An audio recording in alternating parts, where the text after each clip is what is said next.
And we're bound to feel vulnerable, like we're going to make a mistake.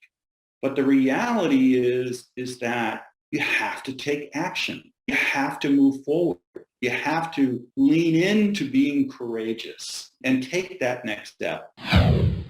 Welcome to the My Future Business Show, where we get you in front of your best audience and keep you there. Not only are we interviewing the biggest names in business to help you become even more successful, we're inviting you to book your spot on the show to help you grow your business. So at the end of the call, make sure you fill in the interview application form at myfuturebusiness.com/interviews.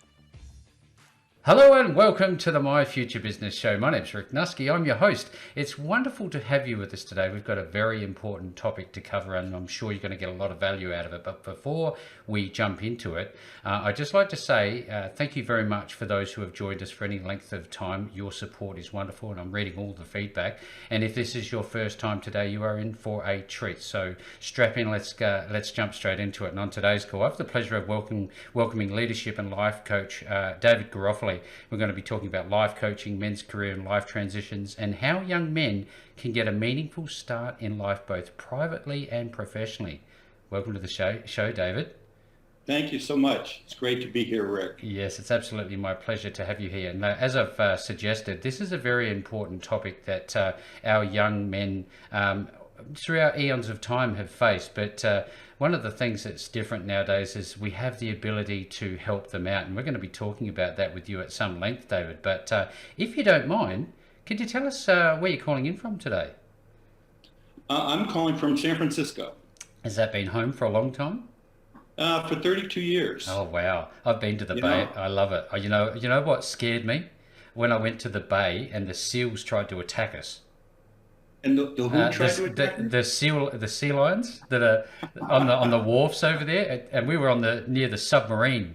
We are checking that out. I thought, sure. Oh, we'll go over here. No. That's funny. I love the environment over there. What do you love the most about it? Alcatraz, all that sort of stuff.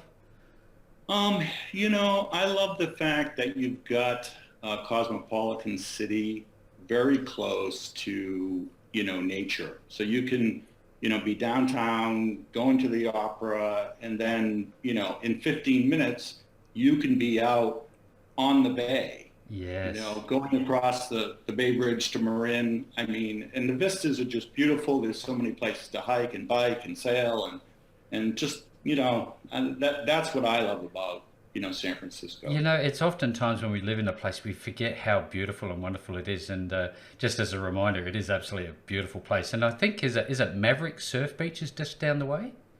It is. Yeah. I mean, that is, probably 15 minutes south of us. Yeah. Wow. So, yeah.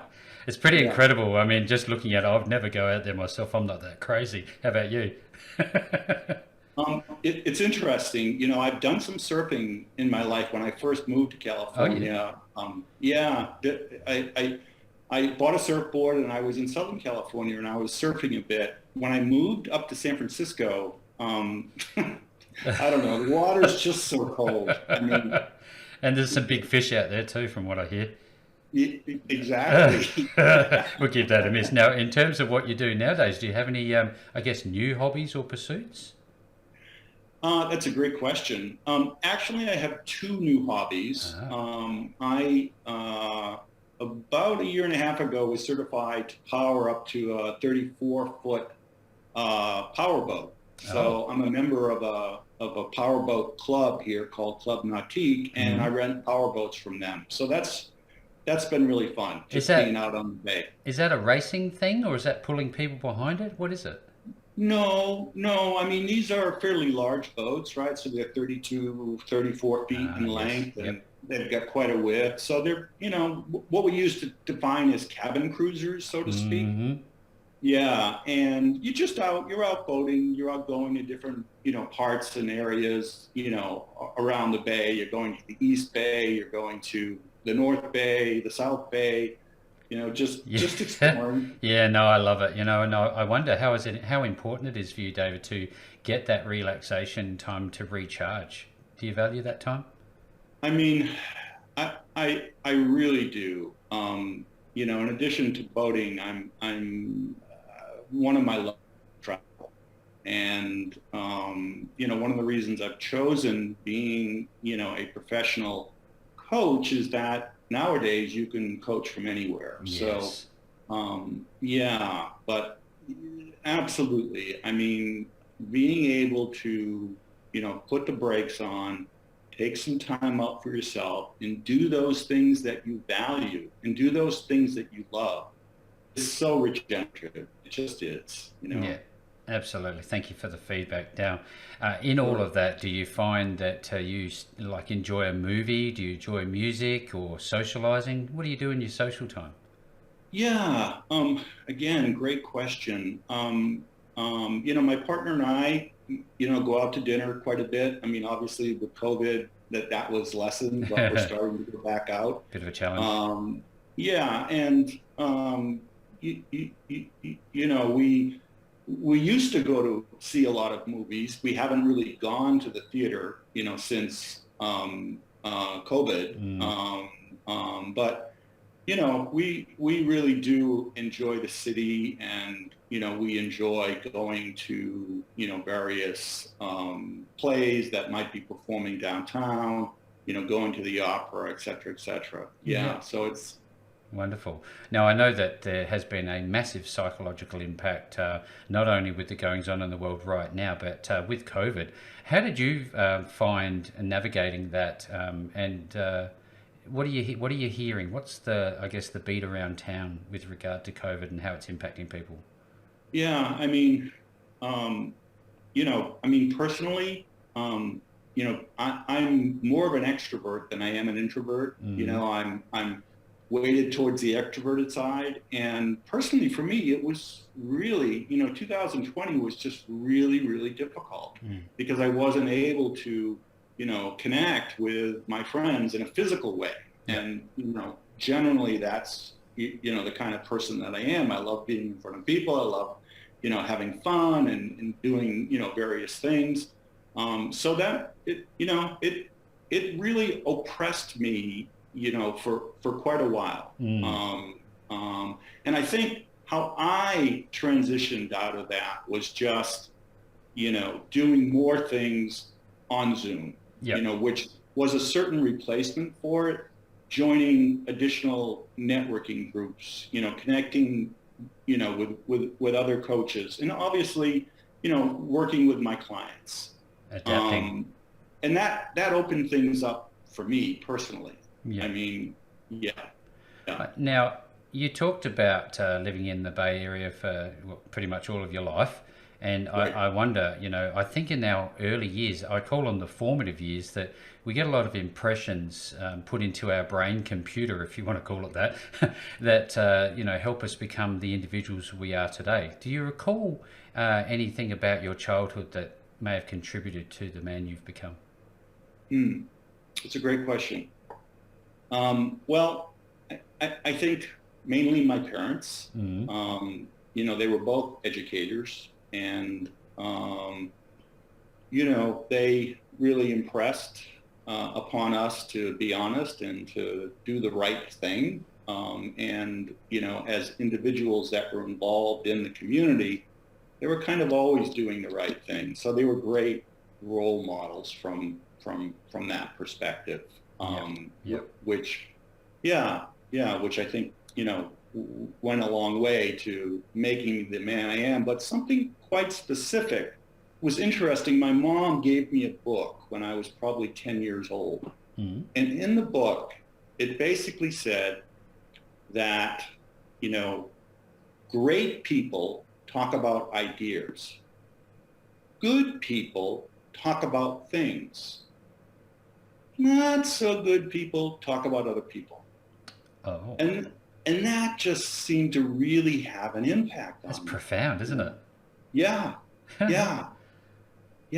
And so, certain things like that my parents did, and I love it, and this is really good for context about the call, because it's one thing to talk about how you help others, but it's also important to, for that context, share a bit of your own life. So I really do appreciate it. Now, you've touched on books. Now, do you continue to enjoy books?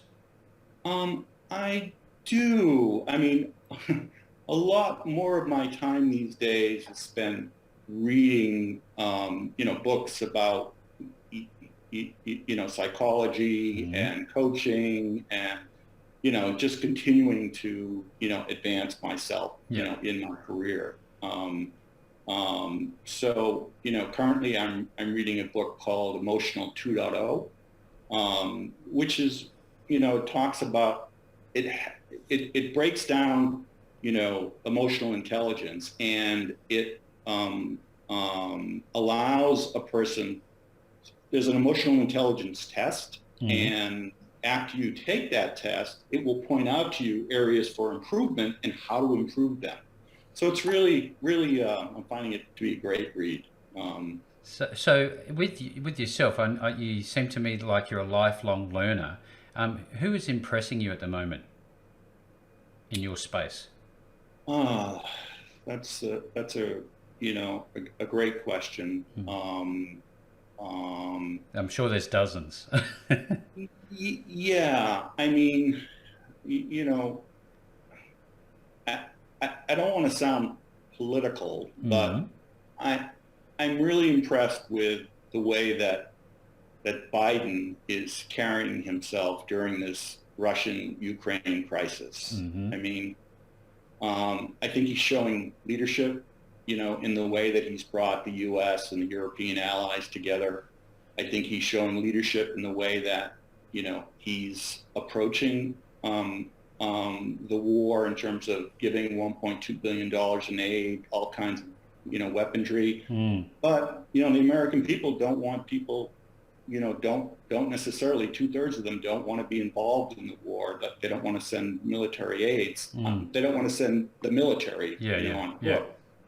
So, he's my number one fan right now. Thank you for sharing.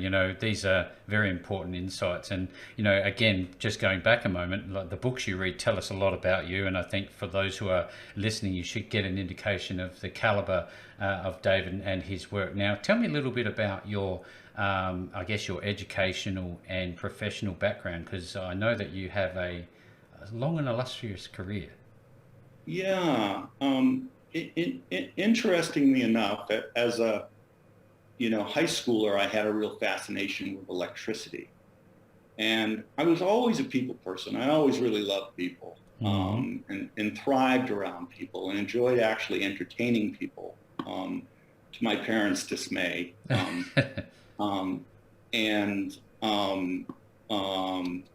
And I lost my train of thought for a second there. No, I do it all the time. Don't you worry. Because I know that you were a software sales executive. Yeah. Tell us a little bit about that. Yeah, exactly. So, I got out of high school, and my parents were pushing upon me the fact that you need to become an engineer. You need to become an engineer. And because they were teachers and they thought that teachers weren't making enough money, so they pushed me and my brother into engineering. I became an electrical engineer, and from there I got into sales engineering. So I was selling technical computing systems to major corporations. So I had a long, history, 25 plus years, working in tech, mainly in software, working for startups to, the SAPs of the world. So, both as an individual contributor and as a manager of people. After about 25 years, I decided I wanted to kind of change some things up, and found myself having breakfast one morning and overhearing a realtor talk with another person about doing certain types of real estate development. And I became so intrigued, I went over to the realtor and I said, how do you do this? And the realtor actually, started teaching me. So for the next decade or so, I was buying properties here in the city of San Francisco, adding tremendous amounts of square footage, and taking them to the studs and then making them beautiful. And I put together a big team to do that. So that's kind of my history prior to coaching. In and around 2016, I was just looking for more. I wanted to be able to connect with people, in more of a heartfelt way, in a way that I could really help them, become more fulfilled, that I could help them, have a meaningful life for them. Yeah. And so I looked at, the prospects of being a therapist. I looked at being a school teacher. And it kind of, I found myself in coaching because I felt coaching would give me the greatest opportunity to leverage my business acumen and help people at the same time. So, so I said, wonderful. That's excellent. Thank you again for sharing. Now, I wonder if you've touched on money just very briefly earlier. Now, I wonder if you could go back to your young man self and ask yourself, well, what's more important, money or satisfaction? What would you tell me? Satisfaction. I mean, there's absolutely no doubt. And I'll tell you, if I had a coach when I was 30 years old, I probably wouldn't have gone down the business path. I probably would have got in, to being a psychologist. There's no doubt in my mind, but I got trapped. I wanted to build a financial infrastructure, and there's nothing bad about that. That's actually quite positive. But I got trapped, with real estate and cars and, really couldn't seem to get out for quite a while. Yeah. I mean, yeah. Just trapped there. I often think as time goes by, when I get to the end of days for myself, what sort of legacy I'd like to leave behind. Have you ever thought about that? And what do you want to leave behind? What's your legacy, do you think? I think my legacy is really simple. I want to leave behind as many, happy individuals as I possibly can. I mean, and for me, it's not about, quantity. It's about quality. It's about, being that coach to individuals that really need help, that are really stuck. And whether they're, younger people that, for whatever reason are having a challenge kind of getting themselves going and they're really failing to start, or whether it's a middle-aged person that's going through a career, or a relationship, related issue, or whether it's leadership coaching, which is,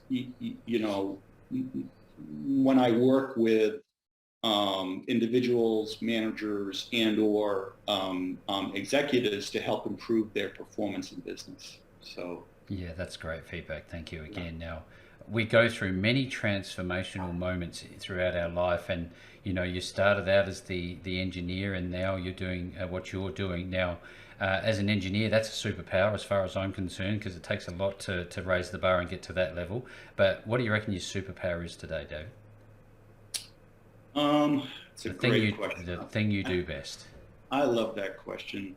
I think my superpower is, my ability to listen, my ability to be compassionate, my ability to really give and be kind. Yeah. These are fundamental things, but, as human beings, what do we need? What do we need to grow? We need love. We need support. We need attention. And we can't always do it on our own. Many times we can't do it on our own. It's just not feasible. I mean, you look at the most successful entities and, how many people do they have on their team? I mean, look at the San Francisco Warriors, the basketball team. There's 8 or 9 coaches there, right? That are coaching the team. So, That's great. I know that you would have had to have exposed yourself to some level of risk, David, when you decided to move away from the corporate world and, relative comfort and safety, how did you manage that, I guess, the transition away from there into coaching? Was it a rough time? Was it a challenging time psychologically for you? Yes, absolutely. I mean, I'm not going to sugarcoat it. No. And it was a difficult time transitioning from technology to real estate. I mean, because you lose that social community of your work colleagues, your management. Yeah. And you're kind of on your own. You're on your own to create that again for yourself, which is what I did in the real estate realm. But transitioning into coaching, yeah, I mean, building a coaching business takes time because most of your, clients are going to come from referrals, and referrals, take time. You have to have a certain base of customers in order to get referrals. Coaching is similar to therapy in that regard, where, most of the time, if you're going to find a therapist to see a therapist, you're going to ask your friends. Like, Yeah, absolutely. who have you seen? Who do you like? And the same thing goes with coaching. So transition was difficult, but, I'm really enjoying what I'm doing these days because I'm so connected, and, I'm reaching out and through various networking groups, through the different coaches I connect with, and having, a client base, it's made all the difference in the world, but it took time. Yeah, absolutely. I've been at this for what, 4 years. Yep. And time flies, doesn't it? It does. And it just takes time, so. Let's talk about the people that you help. And one of the, I guess, probably the best place to start, given the world we're living in right now, is a lot of young men take their problems and they hold it close to their chest. I think it's changing. I think there are some very progressive individuals out there who are willing to share, care, cry, and feel alive because of it. What do you say to people who think it's not okay to talk about their problems? Well, part of the reason, I've focused on being a men's coach is because I feel, men are an underserved community in terms of, therapy, in terms of coaching. Why do I say that? Because men, we've been taught through, toxic masculinity that we have to be self-sufficient. We have to do it on our own. And it's a sign of weakness to ask for help.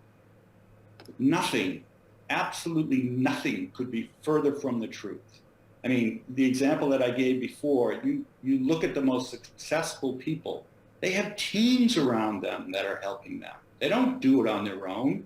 They're making decisions. They're taking all this input and they're synthesizing it and they're making decisions, but they've got all of this help. All this help. And so, I use that analogy a lot with younger men because, again, we've been raised,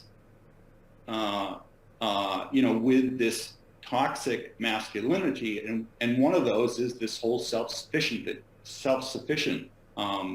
aspect.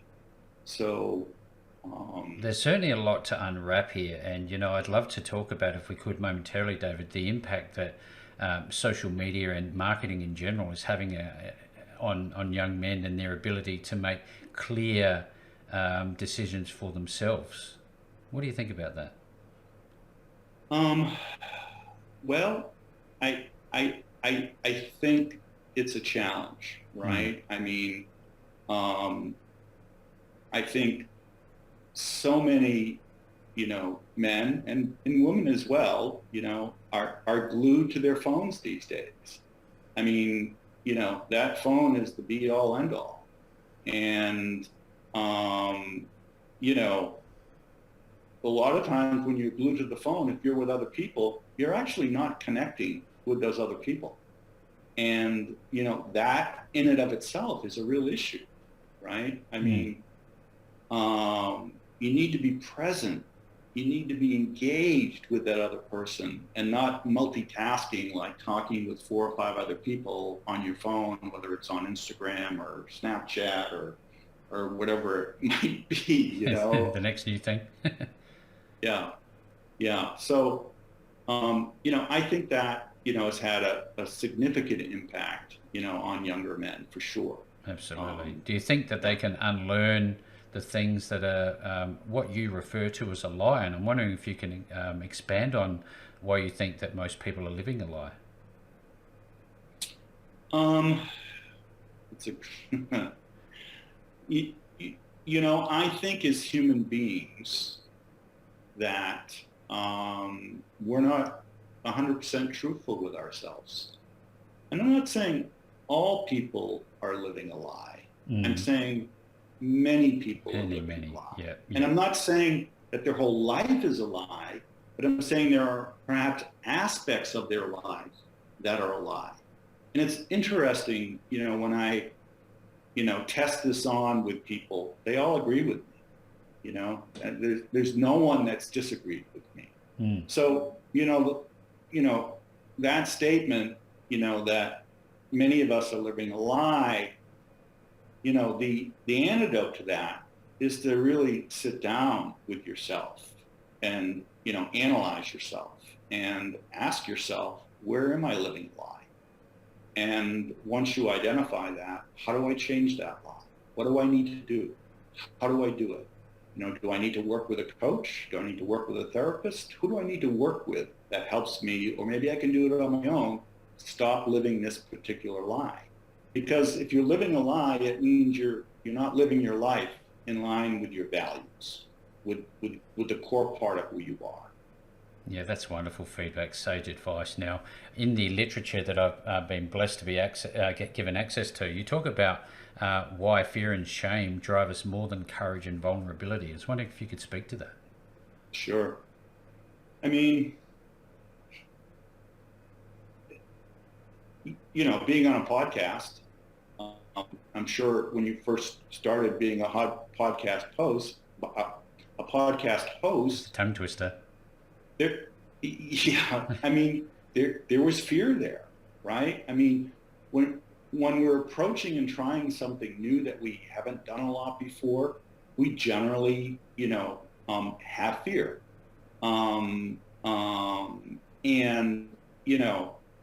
It's really, and who does such a wonderful job, talking about this particular topic is Brene Brown. I don't know if you know Brene. Not heard. Yeah. She has an incredible podcast that talks about, fear and vulnerability. I'll have to listen in. Yeah. She's amazing. She's amazing. But, it's a matter of, again, part of the human condition, when we're faced with new challenges or new opportunities, it's bound to be a little scary. And we're bound to feel vulnerable, like we're going to make a mistake. And what's going to happen if we make a mistake? Oh my God. But the reality is that, and this is a big part of coaching, you have to take action. You have to move forward.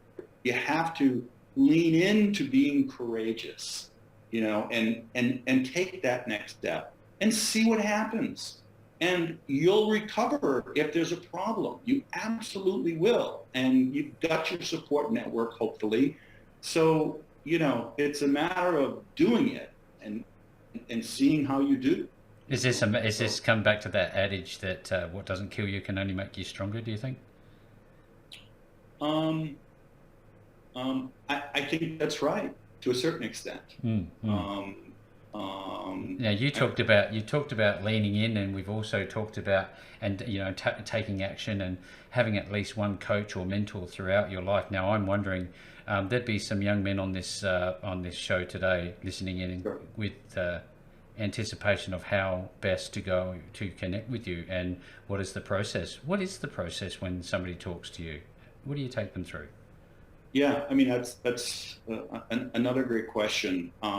It's pretty straightforward. What I will do is have about a 15-minute call with that person just to clearly understand what their needs are, just to ensure that, I'm the best person to help them. If I'm not, then I'll let them know. Okay, most of the time I am, but that's not always the case. So I'm checking in with them. What is the issue that you need help with? Okay, and I'm giving them a little feedback on my background, and I'm also, trying to understand, well, why coaching now, right? Like, what is motivating you to seek a coach now?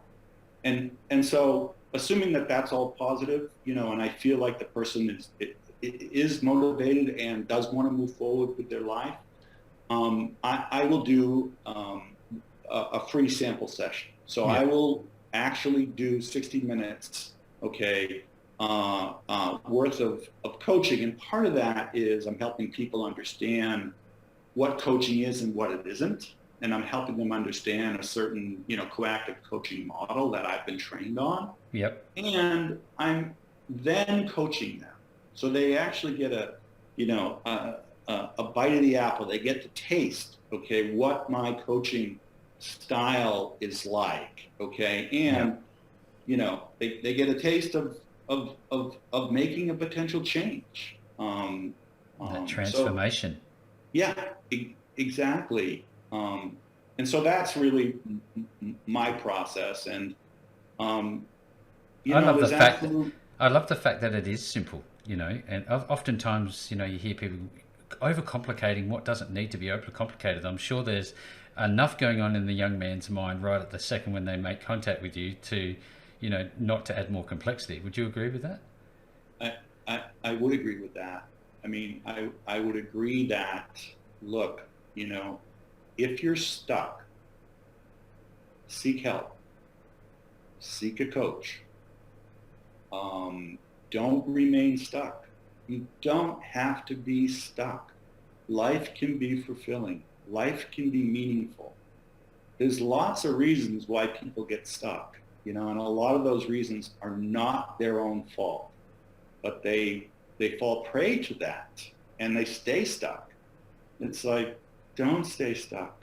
Reach out for help, because there's lots of people that want to help you. I mean, there just are, and it's a matter of finding them.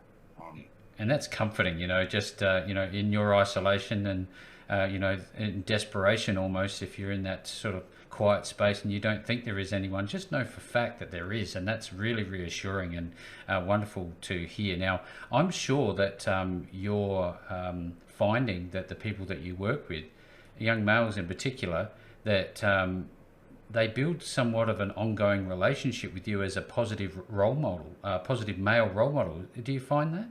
Yeah, absolutely.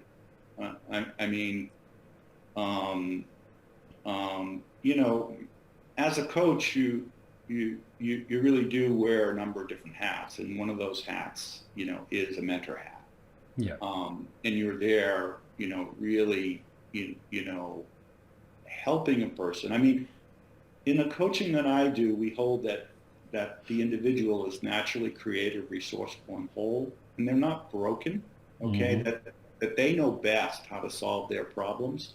With that said, we have, ways in which we brainstorm with clients so that they can take from me, my, years of experience, my coaching, knowledge. Yep. So, yeah.